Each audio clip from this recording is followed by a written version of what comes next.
Assalomu alaykum, hurmatli SNInvest kuzatuvchilari. Bugun SNInvestga Xitoy davlatida ishlab chiqarilgan Lowell 1454 traktorlarning yangi partiyasi yetib keldi.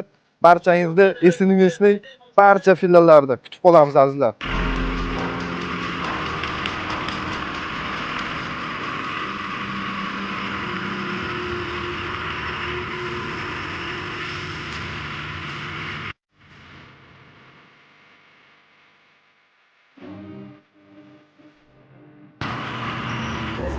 Hurmatli kuzatuvchilar, ushbu texnikalar xaridi bo'yicha quyidagi telefon raqamlariga bog'lanishingiz mumkin. Barchangizni SNInvestning barcha filiallarida kutib qolamiz, azizlar.